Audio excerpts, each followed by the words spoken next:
اماں کو باسی کھانے، پرانے ساگ اور آدھی کھائی روٹیاں بہت پسند تھی۔ دراصل وہ رزق کی قدردان تھی، شاہی دسترخوان کی بھوکی نہیں تھی۔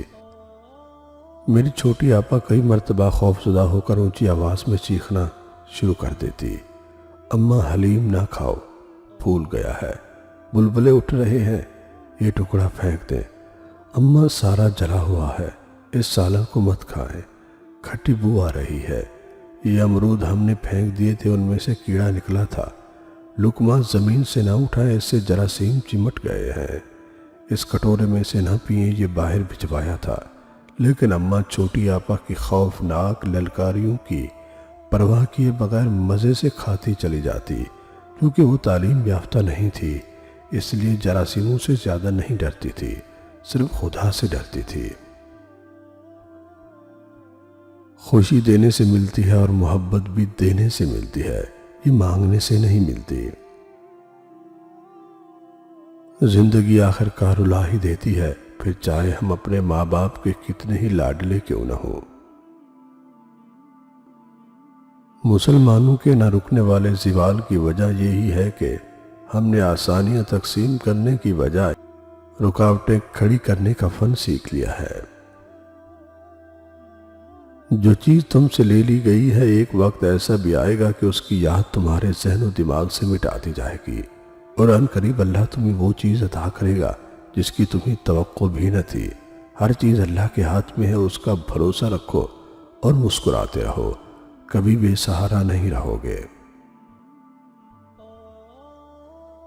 پڑوسی کے بچوں کی بھوک اور فاقے سے انجان رہنا اور اس کی بیوی اور بیٹی کی حرکتوں سے واقف رہنا ہمارے معاشرے کا بہترین مشغلہ ہے۔ رسول اللہ صلی اللہ علیہ وسلم نے ارشاد فرمایا، میرے صحابہ کو برا بھلا نہ کہو، اس ذات کی قسم جس کے ہاتھ میں میری جان ہے، اگر تم میں سے کوئی احد پہاڑ کے برابر سونا خرچ کر دے تو وہ ان کے ایک مد یا نصف مد، سیر یا سوا سیر کے برابر بھی نہ ہوگا۔ اگر اللہ نے وہ لے لیا جس کے کھونے کا تم تصور بھی نہیں کر سکتے، تو یقیناً وہ کچھ ایسا بھی دے گا جسے پانے کا تم نے کبھی سوچا بھی نہ ہوگا۔ ساری خلقت یا تو ماضی کے لیے روتی دھوتی ہے یا مستقبل کے خوابوں کے لیے پریشان رہتی ہے۔ اصلی خدا کا بندہ وہ ہے جو حال میں زندہ رہے، آج کی نعمتوں کا شکر ادا کرے، نہ کہ مستقبل کے لیے پریشان ہو، نہ ماضی کا احتساب کرے۔ بارش کے دنوں میں باہر بوندیں پڑتی ہیں تو انسان کے اندر بھی بارش ہونے لگتی ہے، اوپر سے تو ٹھیک رہتا ہے لیکن اندر سے بالکل بھیگ جاتا ہے۔ میں جانتا ہوں میں خوش تو ہوں، کیونکہ میرا رب کوئی بھی چیز بیکار نہیں بناتا۔ یہ سوئی دھاگا کا فن آنا چاہیے۔ ہماری مائیں، بہنیں، بیویاں جو لوگوں کو جوڑے رکھتی تھی، وہ یہ چھوٹے چھوٹے کاموں سے کرتی تھی۔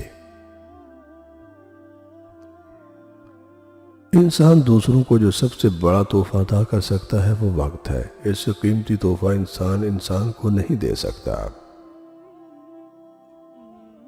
تمہیں پتہ ہے جب ماں نہیں رہتی تو کیا ہوتا ہے، خام خواہ بلانے والا نہیں رہتا۔ جب دعا اور کوشش سے بات نہ بنے تو فیصلہ اللہ پر چھوڑ دو، اللہ اپنے بندوں کے بارے میں بہتر فیصلہ کرنے والا ہے۔